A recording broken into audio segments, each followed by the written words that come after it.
On to other heartening and inspiring news. We got this character, NYC mayoral candidate Zohran Mamdani, who just won the Democratic primary. Um, I think you and I were on the same page. We're just tragically, unfortunately, watching the suicide of the West. And we're just wondering how much longer it's going to take. But we fight every minute till our dying breath, and we're going to keep fighting. But there's a lot of people with blinders on, willful blinders, and but we call it like we see it. And I see a suicide happening when New York City and everything that New York City represents in America, when it's about to have a mayor that's pro jihad, pro communism. I mean, it's very symbolic and it's a turning point, right? Tell us about this character. Yeah, well, certainly if he carries out his agenda, it will destroy New York, and that will have tremendous repercussions for the rest of the country. He is a communist, as you noted. I was just working on an article earlier about how in 2020 he took a tweet from the Communist Party of India in one of the Indian states, and they had tweeted photos of the new governor of a city in India who was a communist and uh, was standing there in just the kind of pose that we are familiar with, if you're familiar at all with communist propaganda, the kind of steely determination and looking as if you're looking at some terrible foe and you're not going to be cowed in the face of the adversary, and so on. It looked like Chinese communist propaganda from the Cultural Revolution, but it's this Indian mayor, and he put up atop this tweet. He said, "What kind of mayor does New York City need?" And it was very clear that what he was saying was New York City needs a Marxist mayor. And so he has shown himself to be that Marxist.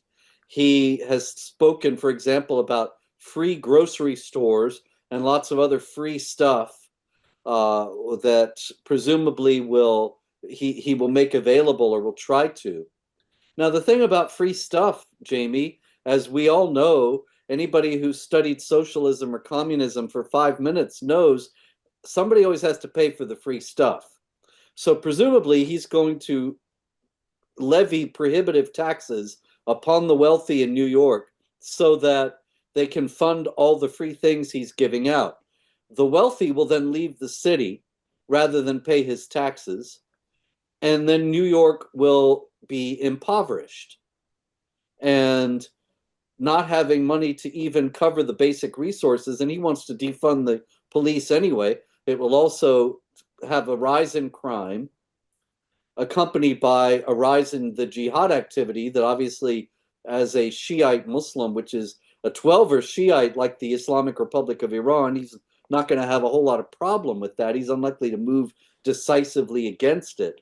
And so the only way that he could make his system viable at all would be to build a wall to keep all the people in who are going to be fleeing. Is anybody of any means and who wants to live in any safety is going to be leaving the city. And he can't, it's unlikely he's going to be able to build a wall, at least right now.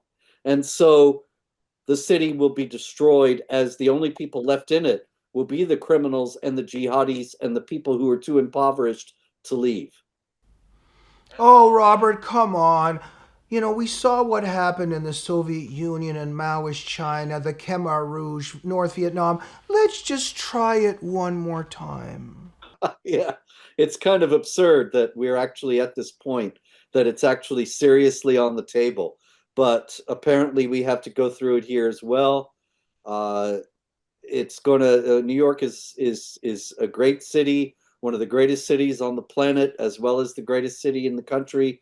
It's a shame to see what it's likely to become with a communist mayor, but I think it's really disquieting Yeah. that he can just be the Democratic candidate and the Democrat Party has no problem with Yeah. this guy being a Marxist.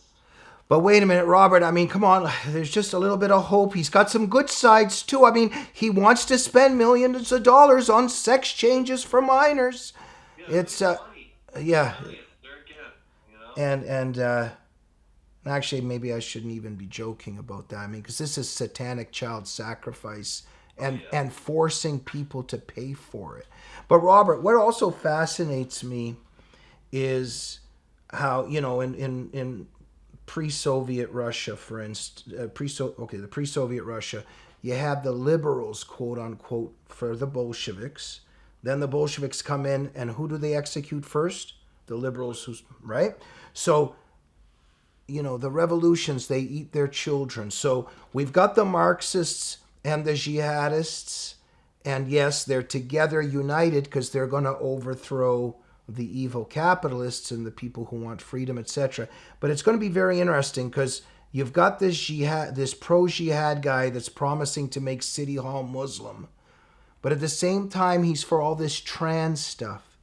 And you know that they're going to butt heads eventually. The question is who's going to kill who. But I think that in this case, I think the jihadists are going to obviously eliminate the leftists, just like they did in Iran, right?